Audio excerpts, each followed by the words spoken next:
నిజమైన భక్తి ఉన్న చోటే దేవుడు ప్రత్యక్షమవుతాడు. భయం, అనుమానం ఉన్న చోట అంధకారం మాత్రమే ఉంటుంది. నందీశ్వర్ అనే యువకుడు పురాతన దేవాలయాలపై ఆసక్తి కలవాడు. ఒకరోజు అతను తన గ్రామానికి దగ్గరగా ఉన్న పాత శివాలయాన్ని సందర్శించాడు. అది శాపగ్రస్త దేవాలయమని, రాత్రిపూట అక్కడికి ఎవరూ వెళ్ళరని అక్కడి గ్రామస్తులు నందీశ్వర్కి చెప్పారు. నందీశ్వర్కి ఆ మాటలు మరింత కుతూహలాన్ని కలిగించాయి.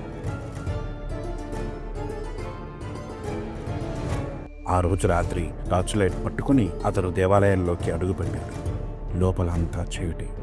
మధ్యలో ఒక పెద్ద నంది విగ్రహం, కానీ దాని కళ్ళు మెరుస్తున్నట్లుగా అనిపించాయి.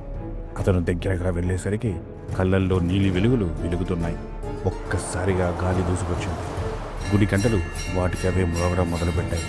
నందీశ్వర్ భయంతో వెనక్కి తగ్గాడు. కానీ అప్పుడే గోడ మీద ఒక రాతను గమనించాడు.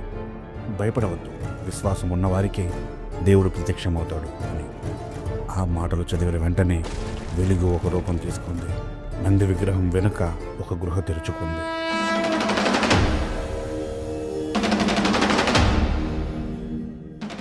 ఆ గృహలో శివుడి పురాతన విగ్రహం. దాని ముందు ఒక శివలింగం కనిపించింది. నందీశ్వర్ ఆశ్చర్యంతో ఆ మహాశివుణ్ణి చూసి నమస్కరించుకున్నాడు.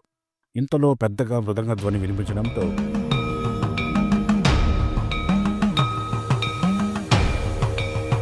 ఆ శబ్దానికి హఠాత్తుగా నిద్రలేచాడు నందీశ్వర్. పక్కనే ఉన్న మహాశివుని చిత్రపటానికి నమస్కారం చేసుకున్నాడు నందీశ్వర్ అలియాస్ నంది.